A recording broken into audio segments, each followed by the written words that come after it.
Hello students, last lecture में हम पढ़ रहे थे कि ऑर्डर किस तरीके से कैलकुलेट कर सकते हैं हम किसी रिएक्शन का। तो हमने उसमें पहला जो मेथड देखा था, ठीक है, इनिशियल रेट मेथड देखा था, जिसमें हमें क्या होगा, एक्सपेरिमेंटल वैल्यूज दे रखी होगी, रिएक्टेंट जो भी होंगे 1 2 3 जितने भी रिएक्टेंट उनकी कंसंट्रेशन दे रखी होगी अलग अलग, और उसका इनिशियल रेट कितनी होगी वो दे रखी होगी। तो उससे हमें अलग अलग इक्वेशंस बनानी है और जो ऑर्डर होगा वो हमें कैलकुलेट करना है। सेकेंड जो मेथड है इसमें वो इंटीग्रेटेड रेट लो मेथड कहलाता है। इंटीग्रेटेड रेट लो मेथड में भी, ठीक है, सारे मेथड एक्चुअल एक्सपेरिमेंटल मेथड्स ही होते हैं, क्योंकि थ्योरेटिकली हम डायरेक्ट तो पता नहीं कर सकते, लेकिन एक्सपेरिमेंटली अगर मैं कुछ डेटा दे रखे तो हम उससे order of the reaction calculate कर सकते हैं। तो इसमें भी इस तरीके से है ना, हमें एक्सपेरिमेंटल डेटास दे रखे होंगे कि अलग अलग टाइम दे रखा होगा और अलग अलग टाइम पे उसकी जो कंसंट्रेशन है वो वैल्यूज हमें दे रखी होगी रिएक्टेंट के लिए। इसमें मैंने एक चीज लिखी, it is an hit and trial method, कि हमें इसमें क्या होता है, हिट एंड ट्रायल का मतलब है कि ये 0 ऑर्डर है, फर्स्ट ऑर्डर है, सेकंड ऑर्डर है, थर्ड ऑर्डर है, तो हमेशा मुझे जो फॉर्मूलेज है 0 ऑर्डर के वो ट्राई करके देखना पड़ेगा ये लग रहा है नहीं लग रहा। मतलब कैसे, वो अभी बताऊंगा एग्जांपल लेके, फिर फर्स्ट ऑर्डर के लिए चेक करूंगा, फिर सेकंड ऑर्डर के लिए, थर्ड ऑर्डर की। अब किसी के मन में आ रहा है कि सर 1/2 ऑर्डर हो सकता है, कि 1/3 हो सकता है, 1/4 हो सकता है, ऑर्डर कुछ भी हो सकता है, लेकिन अगर वो इंटीग्रेटेड रेट लो मेथड दे रखा है तो जनरली सबसे पहले, ठीक है, सबसे पहले, क्योंकि मैक्सिमम जो क्वेश्चन बढ़ते हैं ऑर्डर के अंदर फर्स्ट ऑर्डर पे बनते हैं, तो फर्स्ट ऑर्डर के लिए आप चेक करेंगे। अगर फर्स्ट ऑर्डर नहीं हुआ तो फिर 0 ऑर्डर के लिए आप चेक करना है, और 0 ऑर्डर नहीं होता तब सेकंड या फिर किसी पे जाना है नहीं, ठीक है। तो इतना बड़ा क्वेश्चन होता नहीं, तो जनरली या तो फर्स्ट ऑर्डर होगा, और फर्स्ट ऑर्डर नहीं भी हुआ तो बिना देखे 0 ऑर्डर भी लगा सकते हो आप, वो 0 ऑर्डर होगा ही होगा नहीं, ठीक है। बहुत रेयरली अगर एडवांस पॉइंट ऑफ व्यू से बात करूँ तो वो सेकंड ऑर्डर या और कुछ हो सकता है, अगर इंटीग्रेटेड रेट लो मेथड से अगर सॉल्व करना है। अब ऐसा नहीं हमेशा हर क्वेश्चन को फर्स्ट ऑर्डर के लिए कैलकुलेट करोगे, कोई भी मेथड हो और नहीं हो तो अपना आप 0, नहीं, ऐसा नहीं, स्पेसिफिक इस मेथड के लिए मैं बता रहा हूँ। तो इसमें होता क्या है, अलग अलग टाइम ड्यूरेशन पे अलग अलग कंसंट्रेशन दे रखी होती है। अब हमें पता है, ठीक है, अब मैं कैसे चेक करूंगा, मैं चेक करूंगा, स्टार्ट करता हूं, जैसे 0 ऑर्डर से मैं स्टार्ट करता हूं, है ना। तो यहां लिख रहा हूं मैं, फॉर 0 ऑर्डर रिएक्शन। हमें पता है 0 ऑर्डर रिएक्शन में किसी भी टी टाइम पे जो कंसंट्रेशन होता है वो होता है AT minus A0, AT equals to A0 minus KT, ठीक है। यहां से देखना, अगर मुझे K की वैल्यू निकालनी हो तो क्या हो जाएगा, A0, ठीक है, इसको उधर ले जाता हूं, उसको इधर ले जाता हूं, A0 minus AT upon T। तो एक तरीके से यहां पे मेरे पास K का फॉर्मूला आ गया है, किसके लिए, 0 ऑर्डर के लिए। 0 ऑर्डर में किसी भी टी टाइम पे अगर मुझे उसकी कंसंट्रेशन निकालनी है रिएक्टेंट की तो वो होता है AT equals to A0 minus KT, और यहाँ से इसको मैंने सिंप्लीफाई करा तो क्या आया, A0 minus AT upon T। अब मैं क्या करूँगा, किसी भी टी टाइम पे, ठीक है, जैसे 0 पे डालेंगे तब तो ये पूरा 0 एक्सेप्ट 0 छोड़ देना, क्योंकि उस टाइम पे तो क्या होगा, ये इनिशियल कंसंट्रेशन सेम ही रहेगी नहीं। तो किसी भी टाइम पे 0 के अलावा T1 पे, T2 पे, T3 पे इसको चेक करके देख ले। कैसे, मैंने क्या करा, eight T equals to T1 पे जो कंसंट्रेशन होगी रिएक्टेंट की AT, वो क्या दे रखी है मुझे, A1 दे रखी है। तो इस फॉर्मूले में अप्लाई करूंगा तो उसको मैं नाम दे देता हूँ K1। तो K1 की जो वैल्यू आएगी वो आएगी A0 minus A1 upon T1। यहाँ से मुझे मिल जाएगी इसकी फर्स्ट वैल्यू, ठीक है। T1 टाइम पे उसकी A1 कंसंट्रेशन है, दोनों की वैल्यू पुट करूंगा और मैं कैलकुलेट कर लूंगा, उसको नाम मैंने दिया K1।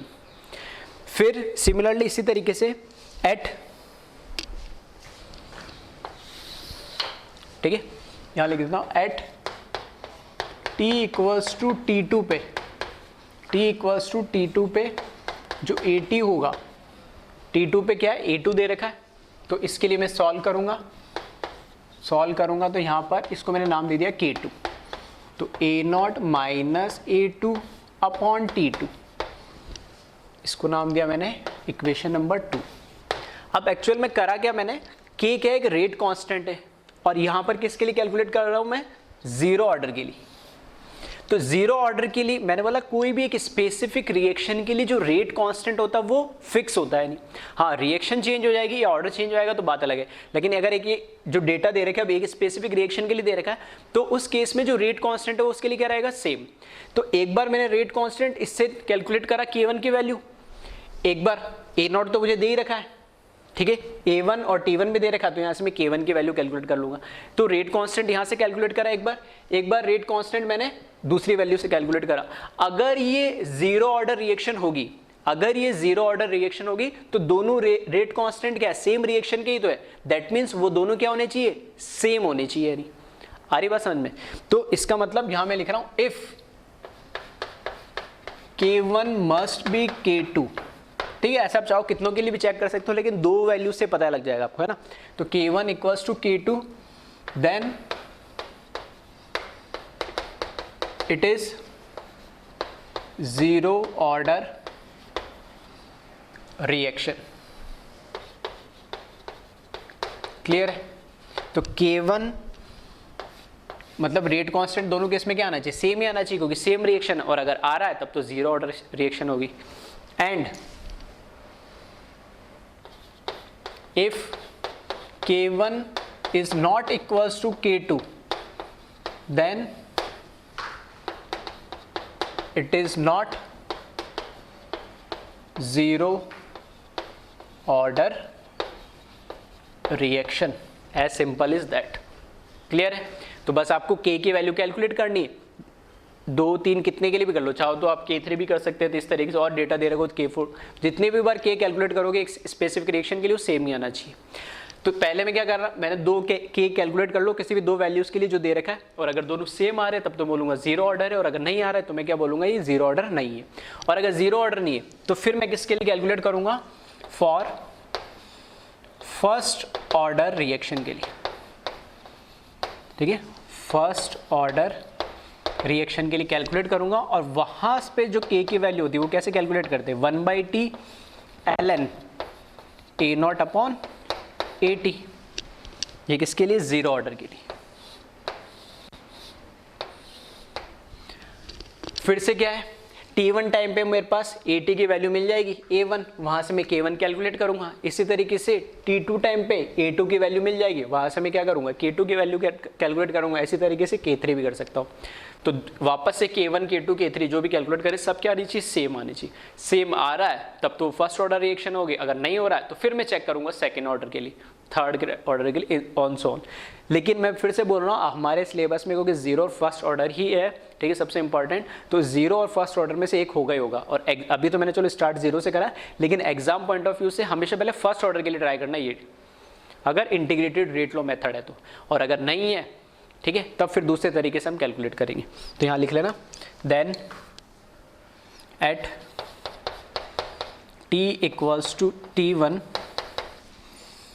AT equals to A1, तो यहाँ से K1 की वैल्यू कैलकुलेट कर लिया आप, 1/T1 ln A0 upon A1।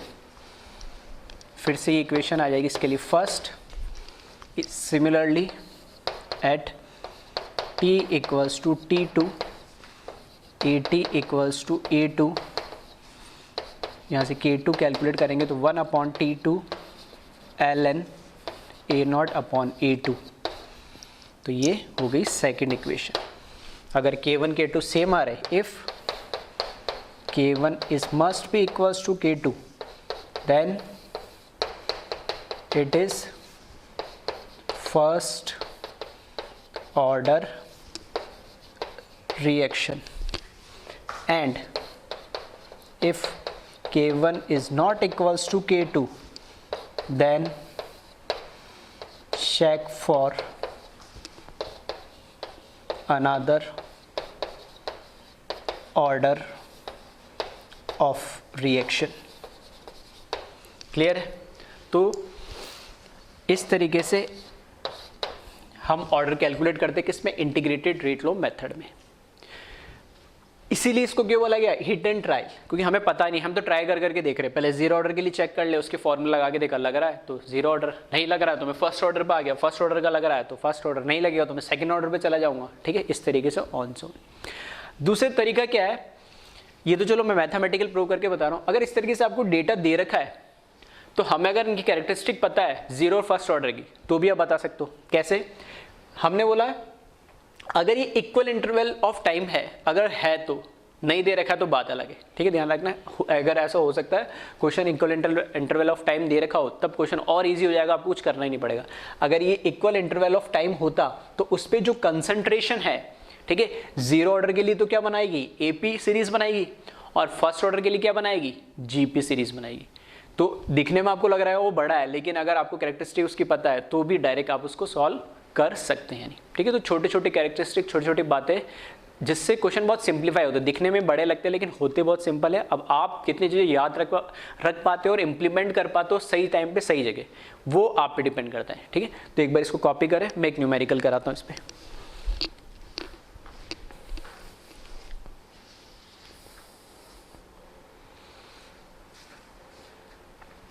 ठीक है, तो वीडियो पॉज करके कॉपी कर लेना। यहाँ मैं क्वेश्चन लिख देता हूँ।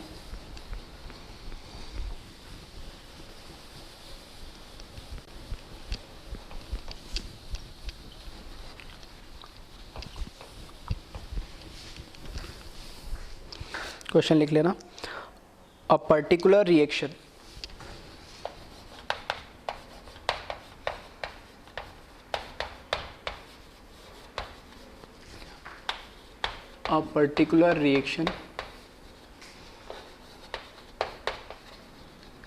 get completed 20% in 20 minutes and 40% in 40 minutes, then determine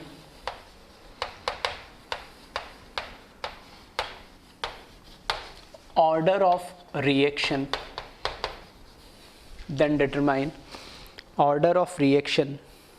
and rate constant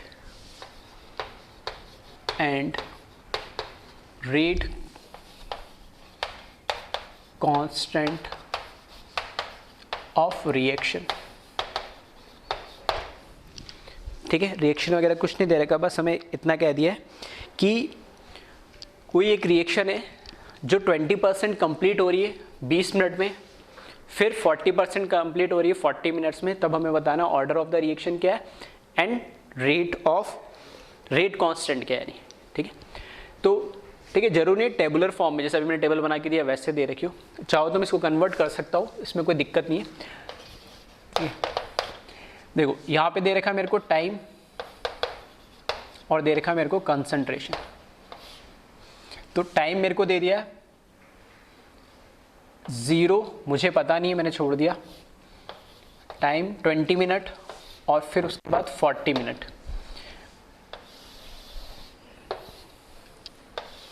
ठीक है, वैसे इसकी ज़रूरत नहीं है, लेकिन फिर भी कई लोगों को अगर दिक्कत हो रही है तो मैं इस फॉर्म में मैंने कन्वर्ट कर दिया। देखो, क्योंकि यहाँ पे रिएक्टेंट की जो कंसंट्रेशन है ना, वो क्या दे रखी है, मुझे परसेंटेज में दे रखी है। तो मैंने बोला जब भी परसेंटेज आया तब तो और चीज़ आसान हो गई। परसेंटेज का मतलब क्या होता, 100, तो टाइम इक्वल्स टू 0 पे इनिशियल कंसंट्रेशन कितनी हो गई, 100 हो गई। 20 मिनट बाद, ठीक है, या चाहो तो लिख लेना ब्रैकेट में मिनट, ठीक है, 20 मिनट बाद 20% कंप्लीट हो गई है, और ये कंसंट्रेशन ऑफ रिएक्टेंट है, दैट इज 80, लिख देता हूँ ब्रैकेट में। तो 20 मिनट बाद 20% कंप्लीट होगी तो बचेगी कितनी, मतलब ये टाइम क्या बताता, after t time concentration of reactant remaining, कितनी कंसंट्रेशन बची है, कितनी खत्म हो गई है रिएक्शन होगी, वो नहीं, कितना रिएक्टेंट बचा है। तो 20% कंप्लीट हुई तो कितनी बचेगी, 80। फिर 40 मिनट बाद कितनी हो गई, वो 40% कंप्लीट होगी तो कितनी बचेगी, 60।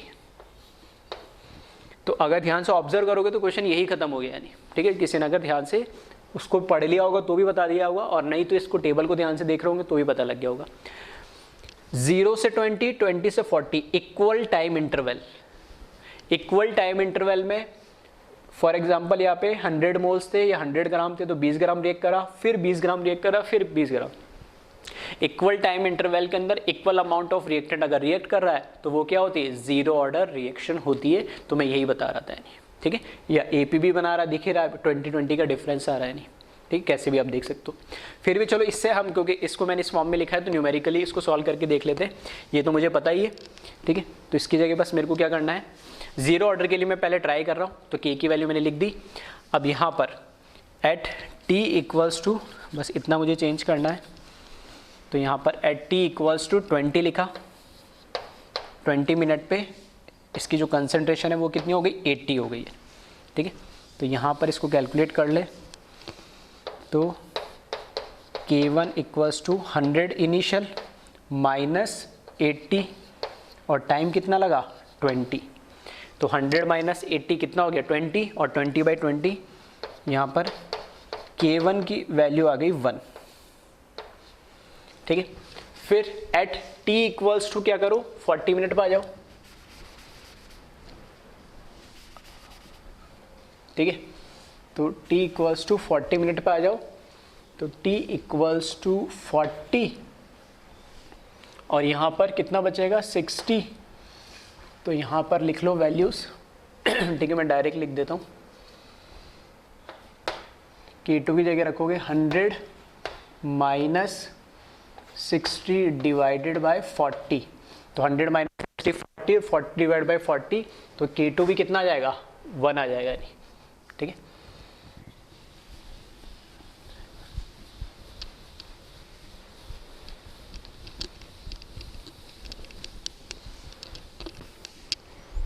ठीक है, तो यहाँ से K2 की वैल्यू भी क्या आ जाएगी 1 आ जाएगी। देखना K1 is equals to K2 which is equals to 1, that is it is a zero order reaction. अगर नहीं होती तो फिर मैं फर्स्ट ऑर्डर के लिए ट्राई करता, ठीक है। ये तो हुआ मैथमेटिकली, और लॉजिकली वैसे कर सकते थे, इक्वल टाइम इंटरवल के अंदर equal amount of reactant react कर रहा है, hence it is also a zero order reaction, वैसे भी आप बता सकते हैं, ठीक है। तो जरूरी नहीं हमेशा आपको इक्वल टाइम इंटरवल मिले, नहीं मिलता है तो फिर आपको ये मैथमेटिकली चेक करना पड़ेगा। जीरो नहीं होता तो फिर मैं फर्स्ट के लिए ट्राई करता, ठीक है। तो इसको कॉपी करें,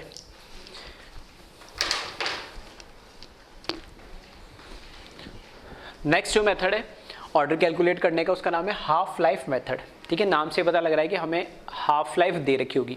फिर से ये एक्सपेरिमेंटल मेथड होता है, तो इसमें हमें अलग अलग एक्सपेरिमेंट दे रखे होंगे। जैसे आप मैंने 2 एक्सपेरिमेंट लिखे, उन 2 एक्सपेरिमेंट में 2 अलग अलग इनिशियल कंसंट्रेशन है, एक ही स्पेसिफिक रिएक्शन की बात हो रही है, एक ही स्पेसिफिक रिएक्शन की अलग अलग कंसंट्रेशन लेंगे तो उसकी हाफ लाइफ भी अलग अलग होती है, वो हमने nth ऑर्डर से भी देखा है नहीं। हाँ, सिर्फ एक का ध्यान रखना फर्स्ट ऑर्डर के लिए, क्योंकि फर्स्ट ऑर्डर की जो हाफ लाइफ होती है वो इनिशियल कंसंट्रेशन पे डिपेंड नहीं करती है, क्योंकि जो फर्स्ट ऑर्डर की अगर मैं हाफ लाइफ की बात करूं तो टी हाफ क्या होता है, t half is equals to 0.693 ln2 upon k, वो रेट कांस्टेंट जो एक पर्टिकुलर रिएक्शन के लिए के तो फिक्स होता है, तो एक तरीके से हाफ लाइफ क्या होती है सेम, मतलब independent of initial concentration of reactant होती है फॉर फर्स्ट ऑर्डर रिएक्शन की। तो फर्स्ट ऑर्डर तो नहीं होगी, ठीक है। तो अलग अलग इनिशियल कंसंट्रेशन के लिए अलग अलग हाफ लाइफ यहाँ दे रखी है। जैसे A1 इनिशियल कंसंट्रेशन के लिए T1 half life, A2 initial concentration के लिए T2 हाफ लाइफ, ठीक। इससे कैसे हम कैलकुलेट करेंगे ऑर्डर ऑफ द रिएक्शन, तो हमें पता है nth ऑर्डर ऑफ रिएक्शन जब हमने पढ़ा है ना, nth ऑर्डर ऑफ रिएक्शन के लिए हमने पढ़ा था हाफ लाइफ का डिपेंडेंस किस पे, इनिशियल कंसंट्रेशन पे, is inversely proportional to A not, मान लिया मैंने इनिशियल कंसंट्रेशन, और वो क्या होता है 1 माइनस एन, सही है, सॉरी उल्टा लिख दिया मैंने, 1 माइनस एन, एन माइनस 1 होता है। तो और यहाँ से भी आप फर्स्ट ऑर्डर के लिए भी चेक करोगे, ठीक है, यहाँ से आप फर्स्ट ऑर्डर के लिए भी चेक करोगे तो यहाँ से देखोगे n की जगह क्या रखोगे 1 रखोगे, ठीक है, n की जगह 1 रखोगे तो 1 माइनस 1 0, तो इनिशियल कंसंट्रेशन पे तो डिपेंड नहीं करेगा ये, ठीक है। अब इससे कैसे कैलकुलेट करेंगे, तो इससे हमें कैलकुलेट क्या करना है, बस यहाँ पर ये फॉर्मूला मुझे यूज करना है nth ऑर्डर के लिए, ठीक है, half life of nth order के लिए। इफ टी हाफ, ठीक है, if t half is equals to, मैंने T1 लिखा, एंड इस टाइम पे इसका जो इनिशियल कंसंट्रेशन है, ठीक है, ए नॉट वो है A1, तो इसको क्या लिखूंगा मैं, टी हाफ, इसको फर्स्ट मान लेता हूँ, t half first is inversely proportional to A1 की power n-1, and t half second experiment के लिए इसको मैंने T2 मान लिया, है ना, या इसको जब मैंने इसको मान लिया तो इसको T1 ही लिखते हैं यहाँ पे ना, इसको मैंने क्या रखा यहाँ पे T1 रखा, एंड ए नॉट जो है इसके लिए मैंने क्या मान लिया, A2 मान लिया, तो यहाँ से क्या हो जाएगा, T2 is inversely proportional to 1/A2 की पावर n-1, इसको 1 मान लो, इसको क्या मान लो, सेकंड मान लो, तो 1 को 2 से डिवाइड करो या 2 को 1 से डिवाइड करो, एक ही बात है, तो ठीक है, यहाँ सॉल्व कर देता हूँ मैं, तो 1 डिवाइडेड बाई 2 कर दो, 1 डिवाइडेड बाई 2 करोगे तो ये तो हो जाएगा T1 अपॉन T2, और ये हो जाएगा A2 अपॉन A1 की पावर n-1, ठीक है। तो यहाँ से आप देखोगे तो ये दोनों वैल्यू आपको पता है, ये दोनों इनिशियल कंसंट्रेशन आपको पता है, ठीक है, तो यहाँ से n एक ही अननोन है वो हमें पता लग जाएगा, ठीक है, तो यहाँ से हम कैलकुलेट कर लेंगे ऑर्डर ऑफ द रिएक्शन, ठीक। कॉम्प्लिकेटेड हो जाए तो चाहे तो आप लॉग लेके कर सकते हो, दोनों तरफ लॉग लोगे तो n-1 नीचे आ जाएगा नहीं, ठीक है, वैसे हो जाएगा, इसमें कोई दिक्कत नहीं, ठीक है। तो इसको एक एग्जांपल से देखते हैं, समझते हैं। तो क्वेश्चन मैंने लिखा है, for a particular reaction half life time is half when concentration of reactant become 1/4, then determine order of reaction, ठीक है। तो मैंने मेथड बता दिया, चाहो तो वीडियो पॉज करके खुद से एक बार ट्राई करके देखना क्या ऑर्डर आ रहा है इसका।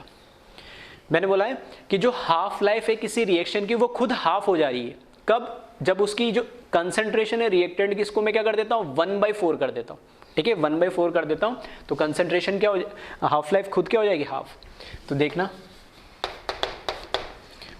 फॉर एग्जांपल मैंने मान लिया हाफ लाइफ को मैंने फिर से इसी तरीके से दे रहा हूँ मैंने, है ना, इस तरीके से लेगा, T half of first is T1 and initial concentration को मैंने मान लिया, या T1 को भी मैंने A1 को मैंने मान लिया A0, इनिशियल कंसंट्रेशन A0 है फर्स्ट केस के लिए, और उसकी हाफ लाइफ को मैंने मान लिया T1, ठीक है। सेकंड केस में तो मैं इसको ऐसे लिख सकता हूं, then T1 is proportional to A0 की पावर n-1, ये इक्वेशन नंबर में ले ली, इस केस में हो जाएगी first, and T half life जो सेकंड है उसको मैंने नाम दिया T2, एंड इस केस में जो A2 है वो हो जाएगा A0/4 हो जाएगा, या फिर और मैं इसको सिंपल लिखूँ, जब इसने क्या करा 1/4 कर दिया, इनिशियल कंसंट्रेशन को क्या करा 1/4 करा, तो हाफ लाइफ जो है वो खुद क्या हो गई, आधी हो गई, मतलब ये इनिशियल हाफ लाइफ थी वो आधी होगी, मतलब ये क्या हो जाएगी T1 क्या हो जाएगा 2 हो जाएगा, यानी तो इसको मैं ऐसे लिख सकता हूँ, और चलो ऐसे कर देता हूँ, इसको मैंने मान लिया इसकी तरह T2 मान लूँ, है ना, और ये जो T2 है ये किसके बराबर है T1/2 के, एंड जो A2 होगा इसमें वो A0 क्या होगा 4 होगा। अब सही है, ओरिजिनल जो हाफ लाइफ थी, जब मैंने A0 कंसंट्रेशन लिए, कुछ कोई मुझे दे नहीं रखा तो मैंने इन जनरल मान लिया, A0 कंसंट्रेशन हाफ लाइफ होने पे इनिशियली उसकी हाफ लाइफ को मैंने T1 नाम दिया, जब उसकी इनिशियल कंसंट्रेशन को मैंने 1/4 कर दिया, ठीक है, 1/4 कर देने पे जो हाफ लाइफ है, ठीक है, वो हाफ लाइफ जो T1 है वो खुद आधी हो गई, तो T1/2 कर दिया, उसको मैंने T2 नाम दिया, वो सेकेंड हाफ लाइफ होगी। यहाँ से फिर मैं ऐसे लिख सकता हूँ, तो T2 is also proportional to, यहाँ से या इसको A1 ही रहने दो और इसको A2 रहने दो और n-1 रहने दो, बस बाद में वैल्यूज़ हम इसकी पुट कर देंगे। तो from first and second 1 divided by 2 कर दो, 1 डिवाइडेड बाई 2 करेंगे तो T1 डिवाइड बाई T2 और A2 बाई A1 की पावर क्या है n-1। बस इनकी वैल्यूज़ रख दो। T1 की जगह तो क्या करेंगे, T1 ही रहने दो, कोई दिक्कत नहीं है ना, इसको तो रहने दिया मैंने T1। T2 की जगह क्या लिख दूंगा, T1 बाई 2, तो ये हो गया T1 by 2 which is equals to A2 की जगह क्या लिख देंगे, A0 बाई 4 और A1 की जगह क्या लिख दूँ, A0 लिख दूँ और ये n-1 हो जाएगा। T1 से T1 कैंसिल हो जाएगा यहाँ पे, ठीक है, ये T1 से T1 कैंसिल, यहाँ से A0 से A0 कैंसिल, तो यहाँ पर ऊपर तो चला जाएगा 2 और वहाँ आ जाएगा 1/4, ठीक है। तो इसको कैलकुलेट कर ले, ठीक है। एक बार वीडियो पॉज करके कॉपी कर लेना, मैं इधर कर रहा हूँ बाकी कैलकुलेशन।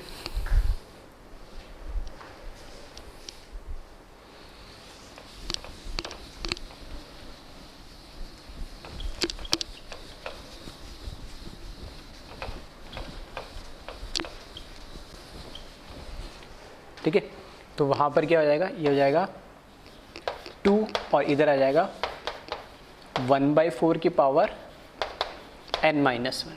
इसको मैं क्या लिख सकता हूँ, 2 इज इक्वल्स टू 2 और ट्वाइस ऑफ n-1 आ जाएगा और ये भी क्या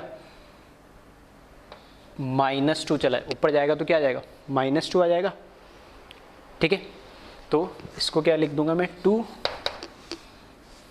2 की पावर 2 - 2n, ठीक है। तो सिंपल मैथमेटिक्स से बस इसको आपको, ठीक है, कैलकुलेट करना है। 1/4 को क्या लिख सकता हूँ मैं, 1/2 की पावर 2 और ऊपर जाएंगे तो 2 की पावर -2, तो -2 ब्रैकेट में n-1 मल्टीप्लाई करा, ये -2n आ गया तो बाद में लिखा और प्लस वाला मैंने पहले लिख दिया, ठीक है। बेस सेम है तो इक्वेट कर दूंगा मैं दोनों को, तो 2 - 2n must be equals to 1, क्योंकि यहाँ पर इसकी पावर क्या है, 1 है।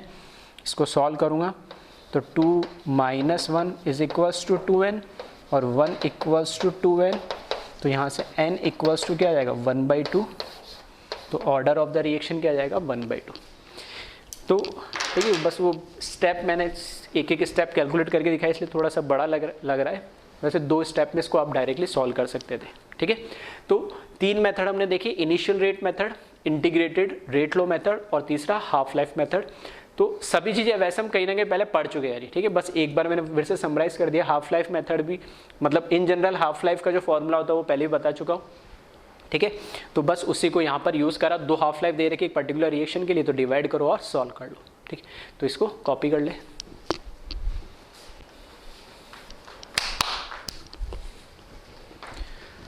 ठीक है। नेक्स्ट मैंने एक हेडिंग डाली, प्रेशर रिलेटेड प्रॉब्लम्स, ठीक है। तो ये भी एक इम्पॉर्टेंट टॉपिक है, इस पे भी अक्सर क्वेश्चंस आपको काफ़ी सारे मिल जाएंगे। पहली बात तो जैसे हमने रेट के अंदर, ठीक है, रेट ऑफ रिएक्शन हम निकालते हैं, तो जैसे हमने बोला कंसंट्रेशन को प्रेशर वाले टर्म से रिप्लेस कर सकते हैं, सेम इसी तरीके से, ठीक है। यहाँ पे भी जो कंसंट्रेशन वाले टर्म है उसको हम प्रेशर से रिप्लेस करेंगे।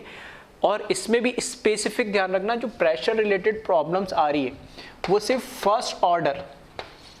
फर्स्ट ऑर्डर रिएक्शन के लिए ही, ठीक है। हमारे सिलेबस में सिर्फ फर्स्ट ऑर्डर रिएक्शन के लिए ही प्रेशर रिलेटेड प्रॉब्लम हमें देखनी है। अगर वैसे तो लिखा हुआ होगा क्वेश्चन में फॉर फर्स्ट ऑर्डर, और अगर नहीं भी लिखा हुआ और प्रेशर रिलेटेड प्रॉब्लम आ रही है, ठीक है, इस तरीके, ठीक है, किस तरीके को समझ में आ जाएगा ऑर्डर से रिलेटेड, तो उसमें आपको सिर्फ दिमाग लगाना ही नहीं कुछ भी, सिर्फ फर्स्ट ऑर्डर के फॉर्मूले को अप्लाई करना है, ठीक है। कैसे करना है तो हमें पता है, ठीक है। वैसे मैंने एक क्वेश्चन लिया है जिससे हम इस क्वेश्चन की हेल्प से इसको समझेंगे, ठीक है। तो पहले क्वेश्चन से ले लेते हैं, ठीक है, तो थोड़ा समझ में आ जाएगा। क्वेश्चन हमें दे रखा, for a first order reaction a reactant A gas gives 2b gas plus c gas, initial pressure is P0, after time t pressure of C is P and after sufficient time it pressure is P0, ठीक है। बहुत सारी चीज़ें छोटी छोटी इसमें एक साथ ले लिए मैंने ताकि सारी चीज़ें क्लियर हो जाए। पहली बात तो प्रेशर की जरूरत का पड़ी, क्योंकि हमारा अगर जो रिएक्शन है उसमें रिएक्टेंट और प्रोडक्ट कैसे है, गैसियस फॉर्म में, तभी तो प्रेशर वाले टर्म की जरूरत पड़ेगी। तो यहाँ पे देखना रिएक्टेंट भी गैसियस फॉर्म में और प्रोडक्ट भी मेरा क्या है, गैसियस फॉर्म में। दूसरी चीज इसमें जो इसने बोला है, एक फर्स्ट ऑर्डर रिएक्शन है, गिवन दे दी, स्पेसिफिक रिएक्शन इसने लिख दिए, फिर बोला कि initial pressure is P not. Initial pressure का मतलब है जब रिएक्शन स्टार्ट नहीं हो रही है तो उसका प्रेशर दे रखा है इसने P naught. That means reaction start नहीं हो तो वो रिएक्टेंट का प्रेशर किसका है, सिर्फ और सिर्फ रिएक्टेंट का है, पी नॉट का प्रेशर है उसमें, क्योंकि उस टाइम ना तो बी बना होगा ना सी बना होगा जब रिएक्शन स्टार्ट ही नहीं होगी, इनिशियली जब बात कर रहे हैं। उसके बाद इसने बोला after time T pressure of C, C क्या हमारा प्रोडक्ट एक, तो आफ्टर टी टाइम बाद जो सी का प्रेशर है वो इसने गिवन दे दिया पी। अननोन की फॉर्म में ले रहा हूं, हो सकता है एग्जाम में, ठीक है, इजी फॉर्म में कैसे हो जाएगा, इनकी जगह कोई वैल्यूज लिख दे। फॉर एग्जांपल इनिशियल प्रेशर इसने बोल दिया 100 एटीएम और आफ्टर टी टाइम या after 20 minute the pressure of C is 50 ATM, ठीक है। तो इस तरीके होगा तो कैलकुलेशन ईजी होगी। मैंने अननोन लिया क्योंकि अननोन थोड़ा सा टिपिकल होता है समझने में, या उसको मतलब होता है ना विजुलाइज करने में थोड़ा मुश्किल होता है। नंबर आ जाएंगे तो वैसे भी तुम इजिली कर लोगे, तो हम टफ साइड वाला देख लेते, वैसा तो हो ही जाएगा। And after sufficient time it pressure is P note. अब सफिशिएंट टाइम का मतलब क्या, इस टर्म का ध्यान रखना, स्पेसिफिक सफिशिएंट टाइम, ये टर्म आपको मिलेगा। और सफिशिएंट टाइम का मतलब यहां है t इक्वल्स टू इन्फिनिटी, क्योंकि हमें पता है फर्स्ट ऑर्डर रिएक्शन में लाइफ टाइम ऑफ रिएक्शन होता है इनफाइनाइट, क्योंकि कोई भी रिएक्शन 100% तो कंप्लीट नहीं होती है फर्स्ट ऑर्डर के अंदर। हाँ, मैं ये बोल सकता हूँ 99.99% तक जब रिएक्शन हो रही है तो वो ऑलमोस्ट कंप्लीशन की तरफ हो जाती है, हम ऑलमोस्ट कंप्लीट मान लेते हैं। तो जब भी इस तरह का टर्म लिखा हुआ मिले आपको सफिशिएंट टाइम, सफिशिएंट टाइम का मतलब है कि इतना टाइम हमने दे दिया कि रिएक्शन ऑलमोस्ट कंप्लीट होगी, that means t equals to infinity की बात कर रहा है। तो ये कह रहा है टी इक्वल्स टू इन्फिनिटी पे after sufficient time it pressure is P naught, that means C का प्रेशर क्या हो जा रहा है, पी नॉट हो जा रहा है आफ्टर सफिशिएंट टाइम, मतलब उसका जो प्रेशर है वो पी नॉट बन जा रहा है जब रिएक्शन कंप्लीट हो जा रही है। ठीक है, अब इसको कैसे सॉल्व करेंगे, तो पहले केमिकल इक्विलिब्रियम हम पढ़ चुके हैं, उसमें इस तरह के क्वेश्चंस करते थे, बिल्कुल वैसे ही करना। मैंने लिखी पहले reaction, a gas gives 2b gas plus c gas, clear है। अब t इक्वल्स टू 0 पे, इनिशियली t इक्वल्स टू 0 पे इसका प्रेशर इसने क्या दे रखा, P not, initial pressure is P not. तो यहां पर इनिशियली तो ये रिएक्शन स्टार्ट भी नहीं होगी, तब इसका तो कोई प्रेशर भी नहीं होगा, कोई प्रोडक्ट बना ही नहीं होगा। आफ्टर टाइम t, इसने टाइम दे दिया है, आफ्टर टाइम t लिख रखा है, pressure of c is p, इसका c का प्रेशर इसने बोला है p है, b और a के बारे में नहीं बताया इसने ये बता दिया कि t टाइम बाद इसका जो प्रेशर है वो है p है। फिर after sufficient time, that means t equals to infinity, after sufficient time it pressure is P not, it मतलब यहां पर c की ही बात हो रही है और इसको इसने बोल दिया पी नॉट। ठीक है, ये हमें डेटा हमें गिवन दे रखा है, रिमेनिंग जो डेटा है वो हमें अब खुद से फुलफिल करना है। कैसे, इसको समझते हैं। बैलेंस केमिकल जो रिएक्शन दे रही है उसको हम बैलेंस ही मानेंगे अननोन के फॉर्म में।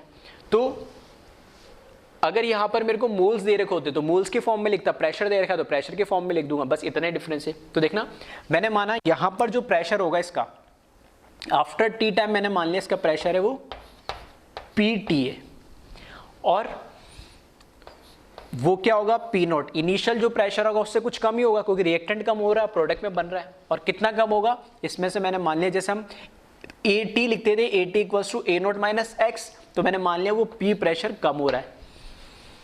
ठीक है, ये 1:2:1 में रिएक्ट कर रहा है, तो अगर इसमें से P कम हो रहा होगा तो इसमें कितना बन रहा होगा, इसका 2P बन रहा होगा, और इसका कितना बनना चाहिए P, वो हमें गिवन दे ही रखा है। ठीक है, तो ऐसे भी कर लो, और क्वेश्चन का फॉर्मेशन भी थोड़ा ऐसा है तो थोड़ा इजी समझ में आएगा, कोई दिक्कत नहीं है। कहने का मतलब है कि ये कोई डेटा गिवन दे रखे होते तो मैं इससे ये डेटा कैलकुलेट कर लेता, ये 100 होता, ये 50 होता, तो मैं इन वैल्यू को भी एग्जैक्ट लिख देता। ये मैं बताने की कोशिश कर रहा हूँ। तो सिर्फ मोल रेशियो में जैसे हम लिखते थे वैसे प्रेशर को हमने लिखा, केमिकल इक्विलिब्रियम इस तरीके हम, ठीक है, फॉर्मेशन करते थे, कोई दिक्कत नहीं है ना। तो PT equals to P not minus P मान लिया मैंने, यहाँ पर 2A होता तो मैं 2P लिख देता, ठीक है, 1/2 होता तो 1/2P लिख देता, या 2 मोल्स में बनना तो ट्वाइस ऑफ P कर दिया, और 1 मोल में तो P हो गया। इसी तरीके से T equals to infinity, that means reaction जब कंप्लीट हो जाएगी तो रिएक्टेंट तो क्या हो जाएगा, 0 हो जाएगा, कुछ बचेगा ही नहीं, रिएक्टेंट कुछ बचेगा नहीं, और रिएक्टेंट जो होगा उसका ट्वाइस ही बनना चाहिए, तो ये क्या हो जाएगा, ये 2P नॉट हो जाएगा, और उसका 1:1 में रिएक्ट कर रहा है तो ये P नॉट हो जाएगा। क्लियर है? तो इस तरीके से हमने फॉर्मेशन बना लिया। अब ध्यान रखना फर्स्ट ऑर्डर रिएक्शन के लिए, फॉर फर्स्ट ऑर्डर रिएक्शन के लिए हमें पता है K equals to 1/T ln A0 by AT लिखते हैं, या 1/T ln A0 upon A0 minus x, ऐसा लिखते हैं। यानी इसकी जगह जब प्रेशर वाला टर्म आ जाएगा तो क्या लिखेंगे, कि टाइम तो t रहेगा, ln भी एज इट इज रहेगा, A0 की जगह क्या आ जाएगा, P0 आ जाएगा इनिशियल प्रेशर और प्रेशर आफ्टर टाइम t, और इसको क्या लिख सकते हैं 1/T ln initial pressure minus, जैसे A0 माइनस x लिखा वैसे P0 माइनस P लिख दिया। और ये कैसे लिख दिया, तो हमें पता आइडियल गैस इक्वेशन जो होती है PV इक्वल्स टू nRT, तो इसके अंदर P is equals to n upon V into R into T, और ये क्या होता है P equals to C into R into T। तो pressure, therefore pressure is proportional to concentration. ठीक है, तो जहां जहां कंसंट्रेशन टर्म है वहां मैंने क्या करा, प्रेशर का टर्म रख दिया। ये ऑलरेडी पहले भी हम बात कर चुके हैं, फिर भी मैंने बता दिया। तो जो फॉर्मूला हम फर्स्ट ऑर्डर के लिए कंसंट्रेशन के फॉर्म में लिखते थे उसको हम प्रेशर के फॉर्म में भी लिख सकते हैं, कोई प्रॉब्लम नहीं है। ठीक है, ये तो हुई बात इस तरह की।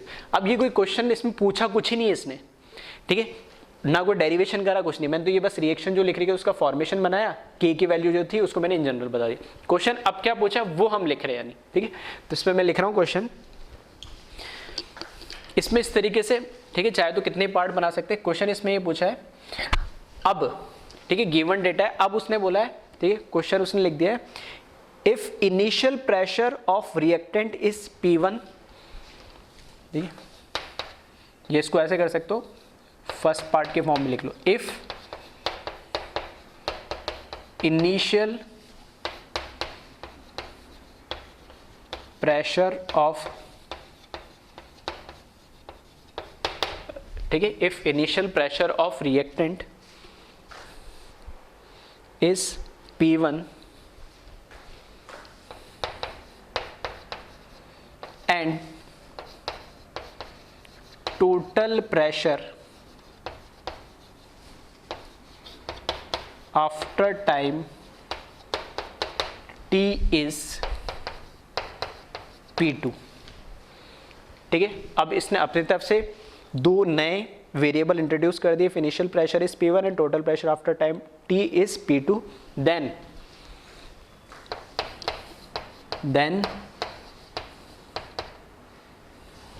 डेराइव तो नहीं लिखना चाहिए, then determine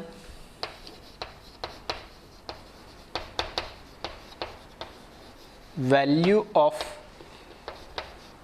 K in terms of P1 and P2। कहने का मतलब क्या है, जो K की वैल्यू हमने यहाँ लिखा है ना P0 अपॉन PT, ये तो इन जनरल लिख दिया। अभी कह रहा है जो K की वैल्यू यहाँ पर P0 PT नहीं दिखना चाहिए, मुझे क्या दिखना चाहिए, P1 और P2 दिखना चाहिए।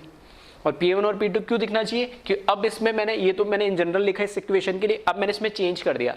फॉर एग्जाम्पल अब मैंने कह दिया अब इसका प्रेशर हो गया 70 और total pressure after t time is 30, तब बताए कि अब ये तो अननोन वैल्यूज थी, ये नोन होगी 70 और 30, तो अब 70 और 30 के फॉर्म में मैं लिखूंगा तभी तो कैलकुलेशन होगी। समझ पा रहे, ठीक है। तो अब यहाँ पर कैसे करेंगे इसको सॉल्व, तो कुछ नहीं करना है, जो हमने लिख रखा है उसको तो एज इट इज रहने दो। हमेशा जब भी इक्वेशन इस तरीके से प्रेशर रिलेटेड प्रॉब्लम में आए उसको अपने फॉर्म में, इस फॉर्म में इस तरीके से लिख लेना, ठीक है, रिएक्टेंट प्रोडक्ट जो भी हो। उसके बाद जो भी इसने क्वेश्चन इस तरीके से क्वेश्चन पूछे होंगे, जैसे एक क्वेश्चन पूछा है तो उस फॉर्म को कन्वर्ट करना है। कैसे करना है, देखो सिंपल सा है। इसने क्या बोला है, इनिशियल प्रेशर इसने क्या मान लिया, P1 मान लिया, और हमारा इनिशियल प्रेशर क्या था, P0 था। तो बस तो यहां पर ऐसा कर लो, इनिशियल जो प्रेशर है,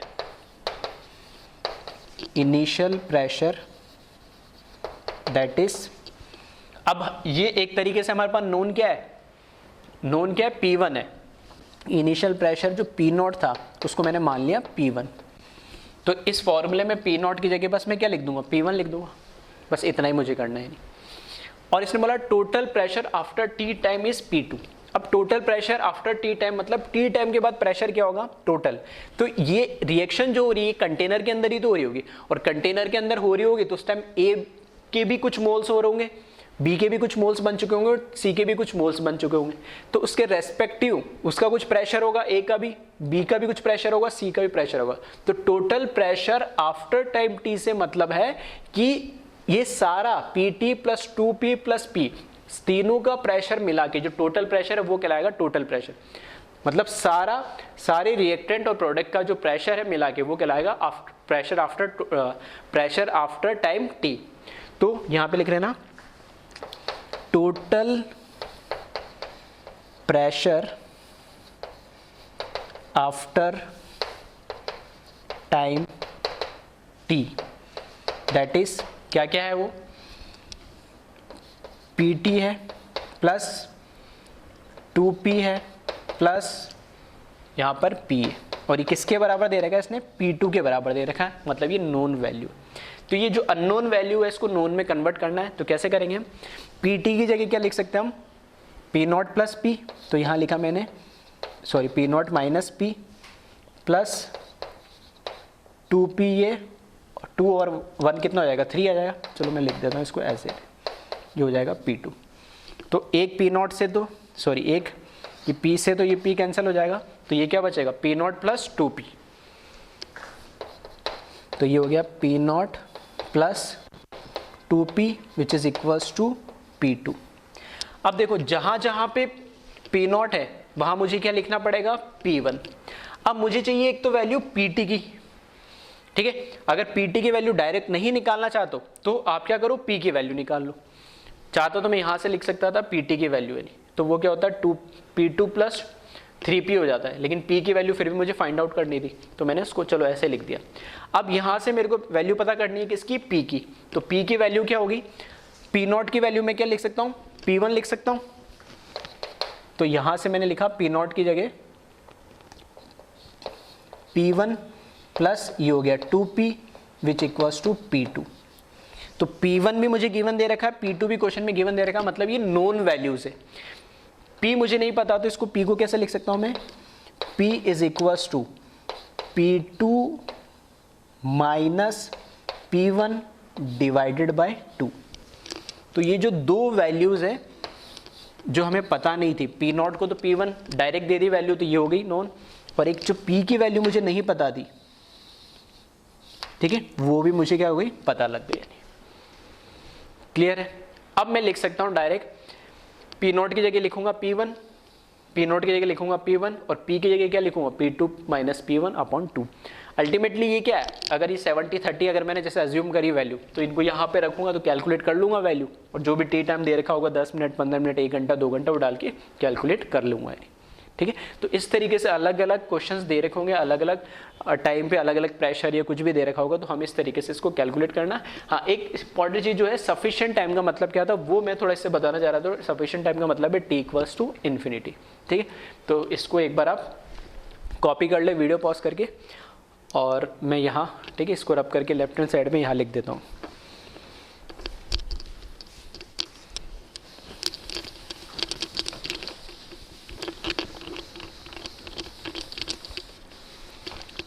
ठीक है, अब मुझे पूछा है k की वैल्यू लिखनी है P1 और P2 के फॉर्म में, तो यहाँ पे मैं लिख रहा हूँ k equals to 1/t ln P0 upon P0 minus P।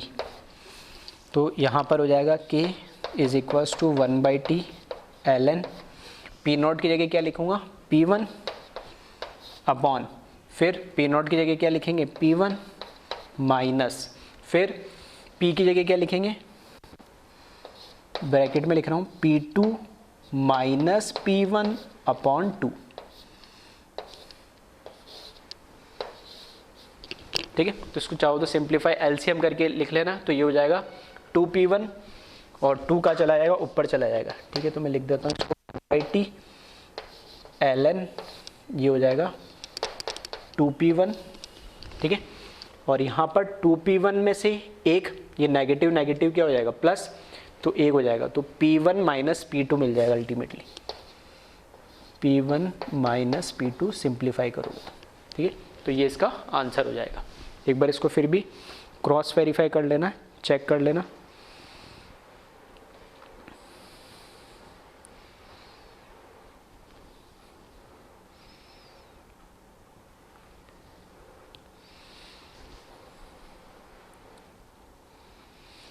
ठीक है,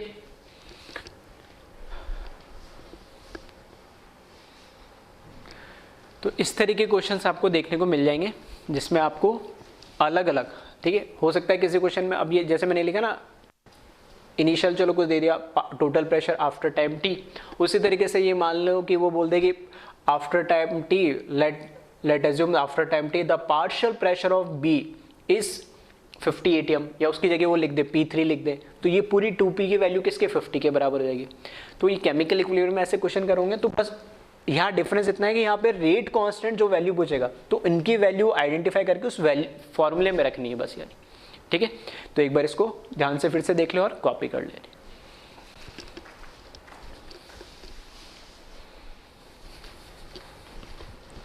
ठीक है, अब इसी में एक और क्वेश्चन हम देख लेते हैं, ठीक है, थोड़ा एक आपकी प्रैक्टिस हो जाएगी, चाहो तो वीडियो पॉज करके कर लेना।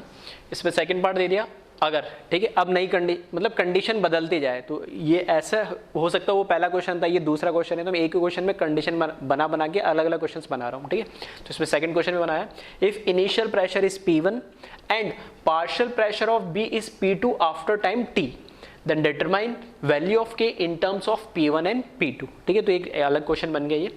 तो इस तरीके से, ठीक है, चाहो तो वीडियो पॉज करके आप इसको सॉल्व कर लेना जैसे पहले वाला करा था। तो जो K की वैल्यू आएगी वो P1 P2 के फॉर्म में आनी चाहिए जैसे यहाँ पर आई थी, यानी ठीक है। तो यहाँ देखिए इनिशियल वैल्यू तो इसने बोल ही दिया है कि P0 इक्वल्स टू क्या होना चाहिए, P1 होना चाहिए।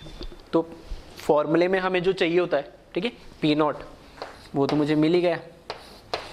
दूसरा इसने बोला है and partial pressure of B, partial pressure का मतलब है सी की वजह से प्रेशर है, ए की वजह से भी, बी की वजह से, ये तो हुआ टोटल प्रेशर। पार्शियल प्रेशर मतलब एक इंडिविजुअल रिएक्टेंट की वजह से जो प्रेशर हो रहा है वो कितना आ रहा है, 2P आ रहा है। तो यहां पर मैं लिख देता हूं partial pressure of B, partial pressure of B after time T. तो partial pressure of B after time T is, यहाँ पर क्या आ जाएगा, दैट इज कितना आ रहा है, 2P। तो ये 2P किसके बराबर हो गया, 2P बराबर हो गया P2 के बराबर, सही है। तो यहाँ से मुझे P की वैल्यू पता लग गई है, और P की वैल्यू क्या हो गई यहाँ पे, P2/2 हो गया, यानी बस सिंपल हो गया तो क्वेश्चन। और तो यहाँ पे K equals to 1/T ln, सही है।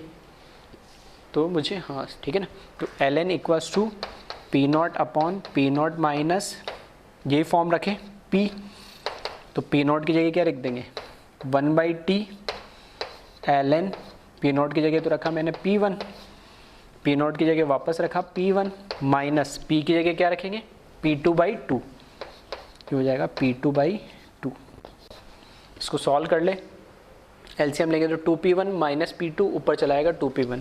तो finally K is equals to 1/T ln 2P1 upon, ये भी 2P1 हो जाएगा माइनस P2, ठीक है। अब एग्जाम में ये हो सकता है P1 P2 ना देखे, कोई एग्जैक्ट वैल्यू दे दे और टाइम दे दे स्पेसिफिक, तो यहाँ से कैलकुलेटिव पार्ट में या न्यूमेरिकल जैसा बन जाएगा ये, ठीक है। तो ये थोड़ा टिपिकल टाइप के ऐसे समझ सकते, होते नहीं है, लेकिन आप पे है कि आप प्रैक्टिस कितने करते हो उस पर, नहीं ठीक है। तो जैसे ये फर्स्ट वाला आप देखोगे तो इसका रिजल्ट कुछ अलग आ रहा है, इसका रिजल्ट कुछ अलग आ रहा है, नहीं ठीक है। इसको करेक्ट कर लेना। अच्छा ये, अच्छा माइनस माइनस प्लस हो जाएगा ना, तो ये 2P1 और माइनस प्लस, तो ये 3P1 हो जाएगा माइनस P2, ठीक है। बाकी तो ठीक है। तो एक बार चेक कर लेना, कुछ प्लस माइनस या कोई नंबर का गड़बड़ हो तो करेक्ट कर लेना उसको, ठीक है। तो इस तरह के क्वेश्चंस भी आपको देखने को मिल जाएंगे प्रैक्टिस के अंदर, डीपीपी के अंदर, या कोई भी जो आप मटेरियल सॉल्व कर रहे हो। तो ये मैंने अननोन की फॉर्म में बताया, अगर ये समझ में आ रहा है तो अगर एग्जैक्ट वैल्यू दे रखी होगी तब तो कोई दिक्कत आनी ही नहीं, ठीक है। तो एक बार इनको भी ध्यान से देख लेना और कॉपी कर लो आप इनको।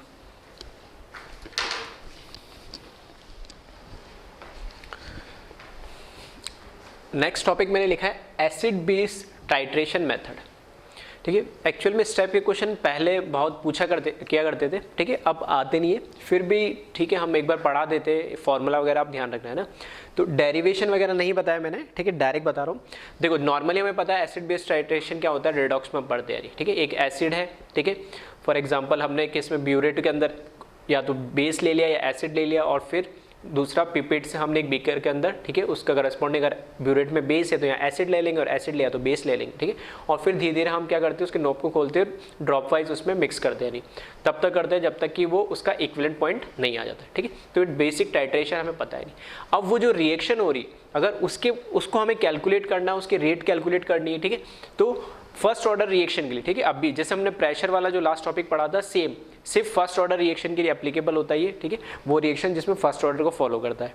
तो इसमें ध्यान रखना है, उसके लिए अगर हमें कैलकुलेट करना है, ठीक है, तो फर्स्ट ऑर्डर के लिए के इक्वल्स टू क्या होगा, 1/T ln, हम क्या लिखते थे, A0/AT। तो अब यहाँ पे क्या हो रहा है, लिक्विड फेस में हो रहा है, एक्वस फेस में हो रही है सारी रिएक्शन। तो यहाँ पर जैसे मैंने एक रिएक्शन लिखी, हाइड्रोलाइसिस ऑफ एस्टर लिखा हमने, ठीक है। तो ये एस्टर है जिसका हाइड्रोलाइसिस करा है, ये एक्सेस अमाउंट में होता है एसिडिक मीडियम में, तो हमें एसिड मिल जाएगा कार्बोक्सिलिक एसिड प्लस इथेनॉल मिल जाएगा, ठीक है। एसिड प्लस क्या मिला, अल्कोहल मिला। अब इस केस में जो फॉर्मूले में, ठीक है, डेरिवेशन इसका है, ठीक है, वो मैंने बताया नहीं, ठीक है। तो डेरिवेशन की कोई जरूरत नहीं, पूछा नहीं जाता ना स्कूल एग्जाम में, ना जरूरत है, ठीक है। इनकेस कहीं है तो फॉर्मूला आप बस डायरेक्ट ध्यान रखें। तो V infinite minus V0 upon V infinite minus VT। तो V इनफाइनाइट, V0 और VT, इन तीन का मतलब क्या है, तो V0 का मतलब है volume of base required for titration at T equals to 0। क्योंकि अभी यहाँ पर, ठीक है, यहाँ पर क्योंकि मेरे पास क्या बना है, एसिड बना है नहीं, ठीक है, ये एक रिएक्शन कराई मैंने, मतलब हाइड्रोलाइसिस कराया, तो एसिड प्लस क्या बना, अल्कोहल बना। तो इस एसिड जो बन रहा है प्रोडक्ट में, ठीक है, दो एक रिएक्शन कराई, उसके एक मिक्सचर से मेरे पास एसिड प्लस अल्कोहल बना। तो उस एसिड का जब, इस मिक्सचर का जब मैं टाइट्रेशन कराऊंगा तो एसिड का, तो किसके साथ करना पड़ेगा, बेस के साथ। तो मुझे यहाँ पर कोई ना कोई बेस लेना पड़ेगा। तो ये जो V0 है ये होगा क्या, ये volume of base required for titration है T इक्वल्स टू 0। मतलब जस्ट जब रिएक्शन स्टार्ट हो रही है तब ये कितना वॉल्यूम होगा। तो जैसे कई बार होगा दिमाग में कि सर तब तो कुछ होगा ही नहीं क्योंकि प्रोडक्ट तो बनेगा ही नहीं, बिल्कुल सही है, लेकिन ध्यान रखना ये हो किस में रही है, एसिडिक मीडियम में हो रही है।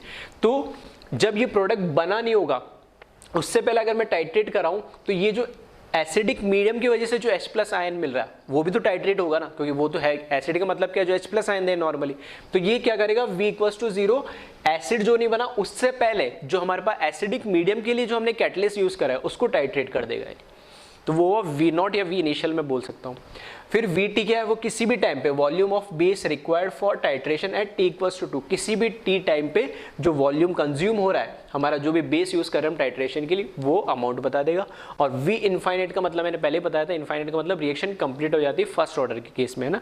तो volume of base required for titration at T equals to infinity, that means almost completion की तरफ जो रिएक्शन ऑलमोस्ट कंप्लीट हो गई है, ठीक है, 99.99% जो रिएक्शन कंप्लीट हो गई है उसको हम बोलते हैं फर्स्ट ऑर्डर के केस में कि रिएक्शन कंप्लीट हो गई। तो उस केस में कितना हमें फाइनली जब टाइट्रेशन हो जाए एग्जैक्टली फाइनल, तो उसमें कितना हमें वॉल्यूम चाहिए होगा वो ये बताएगा।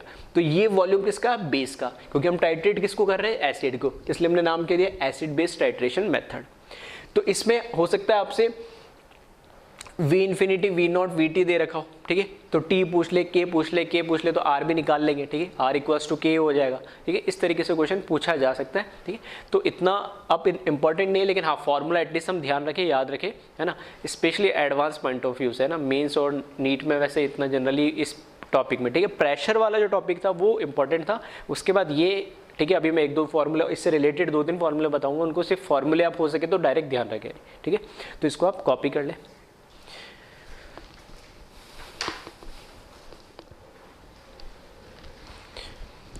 ठीक है, नेक्स्ट जो इस टाइप की रिएक्शन है वो रिडॉक्स टाइट्रेशन मेथड, ठीक है। एसिड बेस्ड टाइट्रेशन देखा था और अभी है रिडॉक्स टाइट्रेशन मेथड। तो जैसे टाइट्रेशन एसिड और बेस का होता है वैसे रेडॉक्स का होता है। रेडॉक्स में क्या होता है, एक ऑक्सीडाइजिंग एजेंट होगा, एक रेड्यूसिंग एजेंट होगा और दोनों एक दूसरे के साथ रिएक्ट करेंगे नहीं, ठीक है। वो इसमें भी क्या आता है, एक इक्विवेलेंस पॉइंट आता है नहीं। अब यहाँ पर अगर हम देखें रिएक्शन जो मैंने एग्जांपल में लिखी, तो H2O2 में ऑक्सीजन का -1 यहाँ पर ऑक्सीडेशन स्टेट है, यहाँ पर -2 है और यहाँ पर क्या है 0 है, ठीक है, फ्री स्टेट में 0 है। तो ये -1 से -2, ठीक है, -1 से -2 क्या हो रहा है, ये खुद रिड्यूस हो रहा है और यहाँ से -1 से 0 क्या हो रहा है, ऑक्सीडाइज हो रहा है, ठीक है। तो एक ही एटम ऑक्सीडाइज भी हो रहा है, रिड्यूस भी हो रहा है, तो एक तरीके से क्या डिसप्रपोर्शनेशन रिएक्शन है। लेकिन अब हमें डिपेंड करता है कि ये कैसे बिहेव कर रहा है, क्योंकि जब मैं इसका टाइट्रेशन करवाऊंगा रिडॉक्स का, तो अब मैं इसको ऑक्सीडाइजिंग एजेंट लूँ या मैं इसको रिड्यूसिंग एजेंट लूँ, वो डिपेंड करता है मेरे को टाइट्रेशन किससे करवाना है। तो मैंने एग्जांपल के लिए मान लिया, मैंने क्या लिया, एक ऑक्सीडाइजिंग एजेंट लिया। जब मैंने इसको ऑक्सीडाइजिंग एजेंट लिया तो ये इसको कैसे कंसिडर करूंगा, मैं एक रिड्यूसिंग एजेंट जैसे, यानी ठीक है, इसको एक रिड्यूसिंग एजेंट जैसे कंसिडर करूंगा मैं।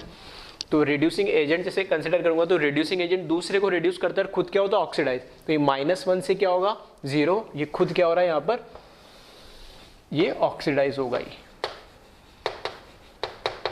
अगर मैं यहाँ पर रिड्यूसिंग एजेंट लेता तो ये खुद कैसे बिहेव करता ऑक्सीडाइजिंग एजेंट और खुद क्या हो जाता, रिड्यूस होता है, नहीं, ठीक है। तो डिपेंड करता है हम किसके साथ इसका टाइट्रेशन करवा रहे हैं, ठीक है। तो यहाँ पर अगर मैं चाहूँ तो आप लिख लेना, यहाँ पे H2O2 कैसे बिहेव कर रहा है, ये रिड्यूसिंग एजेंट जैसे बिहेव कर रहा है, या इसको और आप चेंज करना चाहो, ठीक है ना, तो इसको थोड़ा सिंप्लीफाई में लिख देता हूँ मैं। यहाँ पर oxidising agent specific for example KMnO4 ले लिया, ठीक है। तो KMnO4 एक अच्छा क्या है, ऑक्सीडाइजिंग एजेंट है। तो KMnO4 मैंने लिखा और ये क्या है, ऑक्सीडाइजिंग एजेंट है, ठीक है। तो वहाँ पे मैं लिख दिया H2O2 दोनों से जैसे बिहेव कर सकता है, लेकिन इसमें मैंने मान लिया अगर KMnO4 लिया तो ये क्या है, ऑक्सीडाइजिंग एजेंट है, खुद तो रिड्यूस नहीं हो सकता, हाईएस्ट ऑक्सीडेशन स्टेट है इसकी +7, ठीक है, मतलब खुद तो फर्दर ऑक्सीडाइज नहीं हो सकता, रिड्यूस होगा। तो ऑक्सीडाइजिंग एजेंट दूसरे को ऑक्सीडाइज करेगा और खुद क्या होगा, रिड्यूस होगा। अब पिछले फॉर्मूले से चेक करें तो वहां पे हमने लिखा था V ∞ minus V0 upon V ∞ minus VT, तो इन्फिनिटी वाला टर्म दोनों हट गया, ठीक है, ऐसे बोल सकते हो, नेगेटिव से नेगेटिव कैंसिल होकर V0 अपॉन VT। उस फॉर्मूले से चाहो तो आप याद रख सकते हो किसके लिए, रिडॉक्स के लिए, ठीक है। फॉर्मूले में ऐसा चेंज क्यों आया, तो वो ठीक है, वो तभी समझ में आएगा जब आपको डेरिवेशन पता हो, नहीं, ठीक। तो मैं ठीक है ना, तो मैं सजेस्ट करूंगा ना फोर्स करूंगा कि आप डेरिवेशन वगैरह में पढ़े या, ठीक है, उलझे। हाँ, इतना ध्यान रखना, रिडॉक्स के लिए कौन सा फॉर्मूला यूज होता है, रिडॉक्स टाइट्रेशन के लिए, एसिड बेस टाइट्रेशन के लिए कौन सा फॉर्मूला यूज होता है, इतना ध्यान रखिए।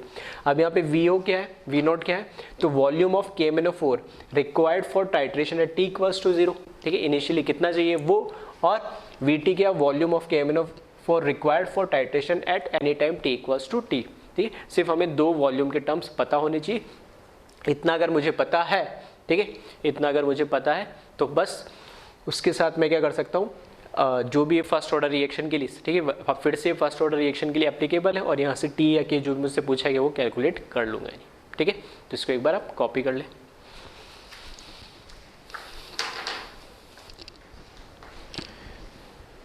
नेक्स्ट देखिए वॉल्यूम रिलेटेड प्रॉब्लम्स, ठीक है। तो इस टाइप के जो वॉल्यूम रिलेटेड प्रॉब्लम्स है, फॉर्मूला सेम देखोगे वैसा ही दिखेगा, K = 1/T ln, जो सबसे स्टार्टिंग में पढ़ा था हमने एसिड बेस में, ठीक है। तो V ∞ minus V0 upon V ∞ minus VT था, तो यहाँ V0 हट गया, ठीक है। क्यों हटा, ठीक है, उससे याद करने का, ठीक है, एक साथ इसलिए बता रहा हूँ ताकि एक टाइप की है, याद करने में थोड़ा सा आसान रहेगा।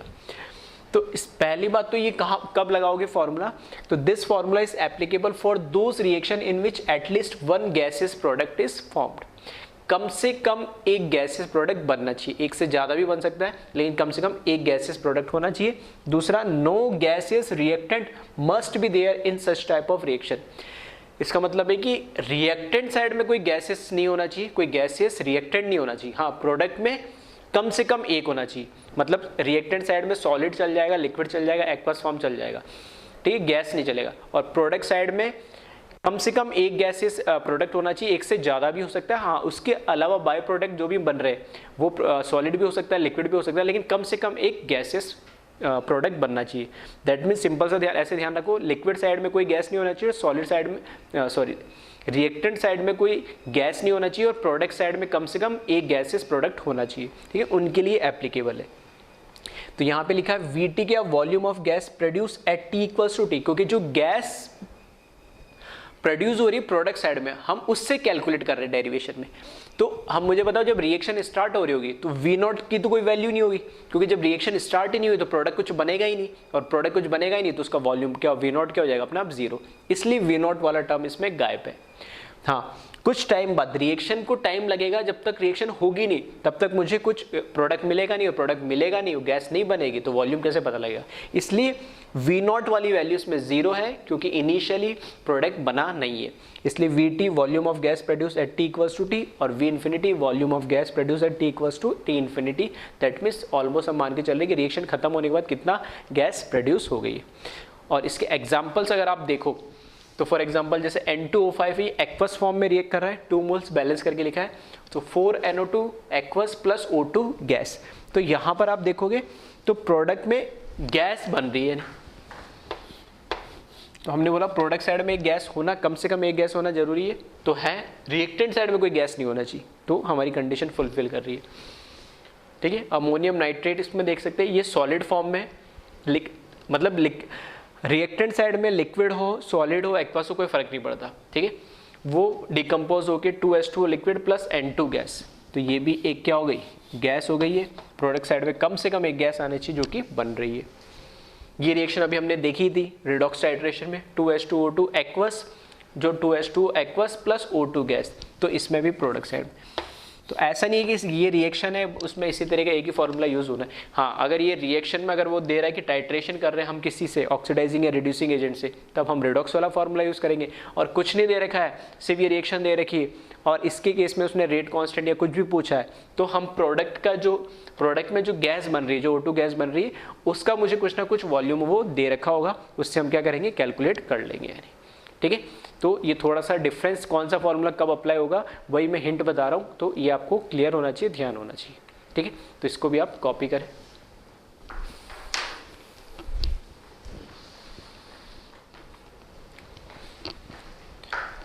ठीक है, इसी तरीके से एक लास्ट फॉर्मूला और है जिसको हम बोलते हैं ऑप्टिकल रोटेशन मेथड। फॉर्मूला वैसे दिखेगा आपको K equals to 1/T ln R0 minus R infinity upon RT minus R infinity, ठीक है। R का मतलब क्या है वो देखते याद करने के लिए, ठीक है। याद करने के लिए मैंने इसको सिंप्लीफाई क्या करा, देखो डिनोमिनेटर में से भी क्या करो नेगेटिव से मल्टीप्लाई करो, और न्यूमरेटर और डिनोमिनेटर में दोनों में नेगेटिव से मल्टीप्लाई कर लो, या उल्टा बोल दो न्यूमरेटर में इन दोनों से नेगेटिव कॉमन ले लो, यहाँ से भी नेगेटिव कॉमन ले लो, कैंसिल हो जाएगा। तो ये क्या हो जाएगा R infinity minus RO R infinity minus RT, जो कि कैसा एसिड बेस्ड टाइट्रेशन वाला जो फॉर्मूला हमने यूज करा था V infinity minus V not upon V infinity minus VT जैसा दिखेगा, तो याद कर सकते हो उस तरीके से। अब ये है क्या, देखो RO बोला angle of rotation of plane polarised light at T equals to 0, इसी तरीके से angle of rotation of plane polarised light at T equals to T, और इसी तरीके से plane angle of rotation of PPL at T equals to infinity. इसका मतलब क्या है, देखो ये इस टाइप की रिएक्शंस के लिए एप्लीकेबल होता है जिसमें हम कोई केमिकल मिक्सचर हमने लिया, जिससे हम जब प्लेन पोलराइज्ड लाइट को जब पास करेंगे तो कुछ ना कुछ वो एंगल शो करेगा, एंगल ऑफ रोटेशन, जिसको हमने R से रिप्रेजेंट करा है, ठीक है। तो R का सिंपल सा मतलब ये एंगल ऑफ रोटेशन। अब वो जो मिक्सचर इनिशियली था उसका कुछ अपना एंगल ऑफ रोटेशन था, उसकी जब मैंने कोई रिएक्शन करवाई, ठीक है, तो अब उससे जो मेरे को प्रोडक्ट बन रहा है तो उसका जो एंगल ऑफ रोटेशन मतलब ऐसा मान के चलो कि मैंने रिएक्शन पहले सिर्फ रिएक्टेंट लिया, उससे PPL पास करी, फिर उसमें कुछ मैंने रिएक्टेंट मिलाया, उसकी कोई रिएक्शन करवा रहा हूँ, फिर उससे PPL पास करवा रहा हूँ, तो मैं देख रहा हूँ कि उसकी PPL के अंदर कुछ ना कुछ एंगल के अंदर चेंजेस आ रहे हैं। जब वो रिएक्शन कंप्लीट होगी तब मैंने PPL पास करा है। तो ऐसे अलग अलग टाइम पे मैं प्लेन पोलराइज्ड लाइट को उस रिएक्टिंग मिक्सचर के अंदर पास करा रहा हूँ, तो वो एक एंगल ऑफ रोटेशन का मेरे को ऑब्जर्वेशन हो रहा है। तो ऐसी रिएक्शन के लिए भी हम ये फॉर्मूला यूज करते हैं फर्स्ट ऑर्डर काइनेटिक्स का। एग्जाम्पल के लिए, ठीक है, सिंपल एग्जाम्पल के लिए हम जैसे मैंने रिएक्शन लिखी पहले भी हम देख चुके हैं, C12H22O11 जिसको हम बोलते हैं सुक्रोज, जिसका हाइड्रोलाइसिस करेंगे एसिडिक मीडियम में तो C6H12O6 ग्लूकोज और फ्रुक्टोज मिलेंगे, दोनों का मॉलिक्यूलर फॉर्मूला सेम होता है। इसको हम बोलते हैं इन्वर्जन ऑफ कीन शुगर। और नाम इन्वर्जन क्यों बोलते हैं पहले ही बता चुका हूँ, क्योंकि इसका ये जो PPL लाइट को होता है ये डेक्स्ट्रो रोटेट करता है, मतलब क्लॉकवाइज रोटेट करता है। ये भी क्लॉकवाइज रोटेट करता है प्लस, लेकिन ये क्या करता है एंटी क्लॉकवाइज नेगेटिव करता है, लीवो रोटेटरी होता है। तो जब केवल सुक्रोज होता है तब तो सॉल्यूशन कैसा दिखता है, डेक्स्ट्रो रोटेटरी। लेकिन जब रिएक्शन कंप्लीट हो जाती है तो फाइनली हमें जो ये रिएक्टिंग प्रोडक्ट का जो मिक्सचर है मेरे पास ग्लूकोज प्लस फ्रुक्टोज का, उसमें जो PPL का रोटेशन होता है वो लीवो हो जाता है, लीवो रोटेटरी। तो डेक्स्ट्रो से लीवो होता है इसलिए हम उसको बोलते हैं इन्वर्जन ऑफ केन शुगर। तो हुआ क्या, मैंने क्या करा, जब सिर्फ मेरे पास सुक्रोज था तब मैंने यहाँ से इस सॉल्यूशन में से PPL को पास करवाया तो उसमें एक एंगल ऑफ रोटेशन मिला जिसको मैंने बोला RO, that is angle of rotation at of plane polarised light at t equals to 0। फिर इसके साथ मैंने क्या करा, वाटर के अंदर डाल दिया इसको एक्सिस के अंदर और इसका हाइड्रोलाइसिस करा एसिडिक मीडियम। तो मैंने कुछ रिएक्शन स्टार्ट होने के बाद किसी भी टी टाइम पे मैंने मेजर करा उस पर प्लेन पोलराइज्ड लाइट, क्योंकि अब इसमें क्या हो रहा होगा, सुक्रोज के साथ ग्लूकोज भी बन रहा होगा, फ्रुक्टोज भी बन रहा होगा। तो ये पॉजिटिव है, ये पॉजिटिव है, नेगेटिव, मतलब ये डेक्स्ट्रो रोटेटरी, ये डेक्स्ट्रो रोटेटरी लीवो। तो कुछ ना कुछ तो इसके एंगल में चेंजेस आने जब मैं प्लेन पोलराइज्ड लाइट को क्या करूंगा, उससे पास करूंगा। तो वहां पे मैं देख लूंगा, उसको मैंने बोला उस टी टाइम पे angle of rotation of PPL at t equals to t मैं वहां पे मेजर कर लूंगा एक्सपेरिमेंटली। फिर फाइनली जब रिएक्शन कंप्लीट हो गई, t इक्वल्स टू इन्फिनिटी आ गया, तब मेरे को सिर्फ क्या मिला, ग्लूकोज और फ्रुक्टोज मिला। तब इस सॉल्यूशन मैंने PPL को पास कराया जिसको मैंने नाम दिया R infinite angle of rotation of PPL at t equals to infinity. तो इस तरीके से तीन अलग अलग टाइम पे, ठीक है, स्टार्टिंग में, इन बिटवीन और एंड ऑफ द रिएक्शन मैंने एंगल ऑफ रोटेशन देखा PPL का और उसको इस फॉर्मूले में लिखा। तो वहां से मैं फर्स्ट ऑर्डर काइनेटिक्स से इस तरीके से कैलकुलेट कर सकता हूँ, ठीक है। तो ये एक्सपेरिमेंटल वे से हम इस तरीके से फर्स्ट ऑर्डर काइनेटिक्स को यूज करके, ठीक है, इनकी रेट या जो भी हमें पता है रेट कांस्टेंट या टाइम जो भी हम उसमें कैलकुलेट कर सकते हैं, ठीक। तो ये ऑप्टिकल रोटेशन मेथड होता है। फिर से इसका कोई डेरिवेशन मैंने नहीं बताया, डेरिवेशन है, लेकिन आप डायरेक्ट फॉर्मूला याद रखें, मीनिंग क्या इंटरप्रेट करके मैंने एग्जांपल के साथ आपको बता दिया। तो अभी तक जितने फॉर्मूले पढ़े थे, acid based titration, redox titration, volume related problem और लास्ट ये ऑप्टिकल रोटेशन मेथड, चार फॉर्मूले और चारों फॉर्मूले ऑलमोस्ट सिमिलर टाइप के नहीं, ठीक है। तो आप डायरेक्ट फॉर्मूले ध्यान रखिए और कैसे इसको यूज करना है, क्या मीनिंग है इसके अंदर जो लिखे हुए, V इन्फिनिटी का मतलब, V नॉट का मतलब, VT का मतलब, R इन्फिनिटी, R नॉट, इस तरीके इनको ध्यान रखें, ठीक है। तो इनको फिर सिर्फ और सिर्फ फॉर्मूले और कब यूज करना है, कैसे यूज करना है, ये ध्यान रखें, ठीक है। तो इसको कॉपी करें।